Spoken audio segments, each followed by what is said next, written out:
संबोधन दें। बहुत धन्यवाद। भारत माता की। दिल्ली की बहुत ही लोकप्रिय यशस्वी मुख्यमंत्री मेरी बड़ी बहन आदरणीय रेखा गुप्ता जी, आरकेपुरम विधानसभा से चुने गए मेरे बड़े भाई जो बहुत ही कर्मठ और जुझारू हैं, जिनकी कार्य करने की गति को वो बुलेट ट्रेन को भी पीछे छोड़ दें, ऐसे अनिल शर्मा जी, जनता के लिए हमेशा तत्पर रहने वाले हमारे बहुत ही मेहनती यहाँ पर पार्षद मेरे बड़े भाई धर्मवीर जी, नई दिल्ली जिले के हर एक कार्यकर्ता का मर्म समझने वाले हमारे नवनिर्वाचित नवनियुक्त आदरणीय बड़े भाई हमारे जिला अध्यक्ष रविंद्र चौधरी जी, आरकेपुरम विधानसभा में मेरे परिवार के वो सदस्य जिनके साथ मैं जिद कर सकती हूँ, जिनके साथ मेरा हट का रिश्ता है, ऐसे मेरे प्यारे मामा राधे श्याम जी, मेरी कपिला मौसी, दिलबाग अंकल, सतपाल जी, बिंद्रा अंकल, अनीता दीदी, ब्रह्मप्रकाश टोकस जी, भगत टोकस जी और यहाँ उपस्थित मेरे परिवार के सभी सदस्य। सबसे पहले तो अनिल शर्मा जी की पोल खोल देती हूँ। भाभी कान खोल के सुनना, ये जितने काम ये करते हैं ना और जितनों का श्रेय मुझे देते हैं, सब झूठ है। मैं पहले अकेले कुदाल मार रही थी, विकास के कार्यों के लिए जूझ रही थी, और फिर आया विधानसभा का चुनाव और झोली फैलाकर मैं अपने देवतुल्य मतदाता के समक्ष गई और मैंने कहा विकास के कार्य करने में बहुत मुश्किल हो रही है, अकेले कुदाल मार रही हूँ, मुझे यहाँ से एक विधायक दे दीजिए। आपने तो अपनी इस बेटी की इस मांग को सवाया करके दिया। मुझे तो चुंगे में यहाँ पर, जैसे पंजाबी में कहते हैं ना, चुंगा देना, बच्चों को एक्स्ट्रा देना, आपने तो चुंगे में मुझे यहाँ पर मेरी बड़ी बहन मुख्यमंत्री के रूप में देकर 27 बरस का हमारा वनवास समाप्त कर। दीदी, सार्वजनिक मंच से ईश्वर का धन्यवाद देती हूँ आपके लिए, क्योंकि मैं आपको सच बता रही हूँ, सांसद के रूप में कह रही हूँ, एक एक एफर्ट में पंख लगा दिए हैं आपने, इतना आसान हो गया। आज सुबह की बात है, एक करोलबाग जिले में एक आरडब्ल्यू मेरे पास आई, वहां पर पानी की दिक्कत आ रही थी, 2 विभागों में झगड़ा चल रहा था कि सीपीडब्ल्यूडी का है कि जल बोर्ड का इशू है। मैंने कहा अच्छा ऐसा है, आप दोनों तय नहीं कर सकते ना, आपको पता है एक कॉल आपके ऑफिस में आज करी, आज की बता रही हूँ, समस्या के निवारण में अथक प्रयास आज से शुरू हो गए। आपकी उपस्थिति यहाँ पर जब भी आप नई दिल्ली संसदीय क्षेत्र में आती हैं तो 4 चांद लगा देती हैं, आप हमारा मान बढ़ा देती हैं। लेकिन मैं ये आपको केवल आपका बखान नहीं कर रही, मैं आपको सच बता रही हूँ, विपक्ष के सांसद भी इस बात की गवाही देते हैं कि 100 दिन में जो रेखा गुप्ता जी की सरकार ने कार्य करे हैं वो 1 दशक में दिल्ली में हुए हैं। आयुष्मान भारत की बात करती हूँ। आयुष्मान भारत से तत्कालीन सरकार ने दिल्ली को वंचित रखा था। दिल्ली के 7 सांसदों को दिल्ली हाईकोर्ट का दरवाजा खटखटाना पड़ा था। हम लोगों ने वहां पर रिट पिटिशन लगाई थी, खुद मैं उस रिट पिटिशन की जिरह कर रही थी और इतनी खुशी हुई जब उसमें सरकार ने भी तत्कालीन अरविंद केजरीवाल जी की सरकार को लताड़ा और ये कहा कि आप लोगों के स्वास्थ्य पर भी राजनीति कर रहे हैं। लेकिन फिर ये थी आपकी एक वोट की ताकत, आपकी एक वोट की चोट ऐसी लगी कि आपने दिल्ली का कायाकल्प करने के लिए यहाँ पर भाजपा के डबल इंजन की सरकार लेकर आए। रेखा गुप्ता जी ने पहले 100 दिन में यहाँ पर ना केवल आयुष्मान भारत लागू कर दी, आयुष्मान भारत वे वंदन की स्कीम लागू करी जिससे हमारे बड़े बुजुर्गों को 10 लाख रुपए का मुफ्त इलाज मिलता है। मोदी जी के बरदस्त से 5 लाख मिलता है और उस पर 5 लाख तो रेखा दीदी ने टॉप अप कर दिया है।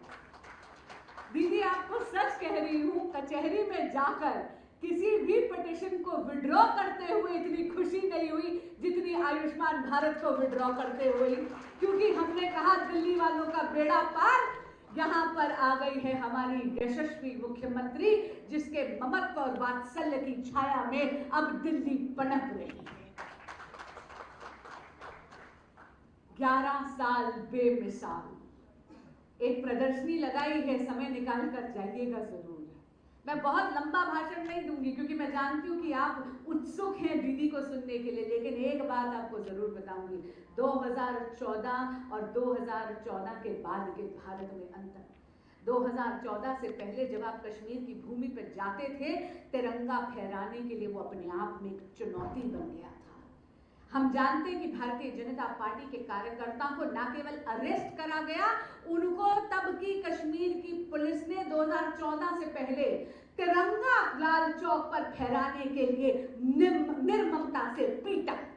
लेकिन फिर आए आदरणीय प्रधानमंत्री श्री नरेंद्र मोदी, जिनमें वो जज्बा था कि उन्होंने श्यामा प्रसाद मुखर्जी के सपने को साकार करते हुए बाबा भीमराव अंबेडकर की कल्पना को चरितार्थ करते हुए धारा 370 हटाई।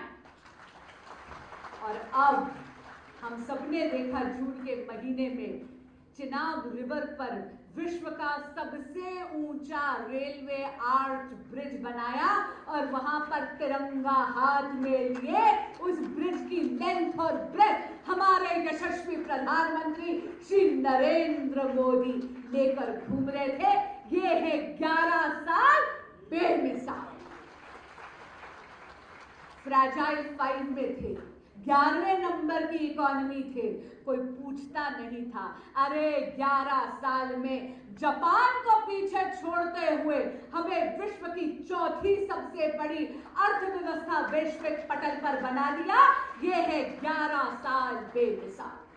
नरेंद्र मोदी जी का 11 साल का कार्यकाल केवल एक राजनीतिक व्याख्यान नहीं है, यह राष्ट्र निर्माण की एक नई गाथा है। ये है आपके एक वोट की ताकत। और यही नहीं, अभी आप सबके आशीर्वाद से दीदी ऑपरेशन सिंदूर की सक्सेस के बाद जो 7 अलग अलग जत्थे गए, वहां पर आपके आशीर्वाद से गिलहरी जैसी भूमिका निभाने का मौका मुझे भी मिला। वेस्ट अफ्रीका और यूएई गई। वेस्ट अफ्रीका के 3 देश कॉन्गो, लाइबेरिया और सिएरा लियोन, तीनों ने एक स्वर में भारत का साथ दिया और ये कहा, कोविड की महामारी में जब हम जूझ रहे थे, संजीवनी बूटी की तरह मुफ्त कोविड की वैक्सीन नरेंद्र मोदी जी ने हमारे देश में दी। यूएई ने कहा, आप पर हमला हम पर हमला है। चारों देशों के डायस्पोरा ने कहा, जो हिंदुस्तानी वहां बसे हुए हैं, 2014 से पहले हमें कोई पूछता नहीं था, जब से मोदी जी आए हैं हम सर ऊंचा कर कर घूमते हैं। हमारा सम्मान, हमारा आदर, हमारा सत्कार ही अलग है। ये है 11 साल बेमिसाल। लेकिन कहते हैं ना, अरे पिक्चर भी बाकी है मेरे दोस्त, ये तो केवल शुरुआत है। 11 शुभदा का नंबर है। जब भी मुंडन होता है तो 11 रुपए दादा जो है जेब से निकाल के रखता है। अन्नप्राशन में 11 रुपए पंडित जी के सामने, बच्चे के सामने वो रखते हैं चांदी की थाली में। इसीलिए आज आपसे और आपके माध्यम से, दीदी के माध्यम से, अनिल शर्मा जी के माध्यम से, आदरणीय प्रधानमंत्री श्री नरेंद्र मोदी जी के लिए, मोदी सरकार के लिए, मेरी बड़ी बहन आदरणीय मुख्यमंत्री रेखा गुप्ता जी के लिए और उनकी सरकार के लिए कर्म का आशीर्वाद मांगती हूं। यदि आप मेरे साथ हैं तो एक बार मोदी जी को और दीदी को यशस्वी भव का आशीर्वाद देंगे। यशस्वी भव। बहुत बहुत धन्यवाद। भारत माता की जय। बहुत बहुत धन्यवाद माननीय सांसद सुश्री बांसुरी स्वराज जी का। जब आप बोलते हैं तो सुनने वालों के रोंगटे खड़े हो जाते हैं। जब आप उन बातों का व्याख्यान करते हैं तो सही मायने में उनका अर्थ और संदेश दोनों हमें प्राप्त हो जाता है।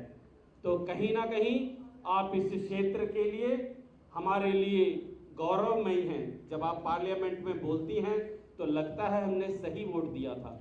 जब आप जनता के बीच में जानती हैं, तो हमें लगता है हमने अपने वोट के साथ न्याय किया था। जब आप विदेश में जाके भारत का पक्ष रखती हैं तो हमारी भी छाती 56 इंच की हो जाती है। आपका कोटि कोटि धन्यवाद। अब मैं उन्हें आमंत्रित करूंगा जिन्हें निरंतर आप टीवी पे, चैनलों पर, अखबारों के माध्यम से जनता के हित की बात करते और जनता के हित में काम करते निरंतर देखते हैं। आपको पता है, कहीं सीवर जाम हो, कहीं नाले की समस्या हो, कहीं सफाई की समस्या हो, कहीं इंफ्रास्ट्रक्चर का इशू हो, कहीं राशन की बात करनी हो, कहीं पेंशन की बात करनी हो, कहीं उद्योग से जुड़ा मुद्दा हो और कहीं व्यापार से जुड़ा मुद्दा हो। हर क्षेत्र के लिए अगर कोई सोच रहा है तो दिल्ली की यशस्वी मुख्यमंत्री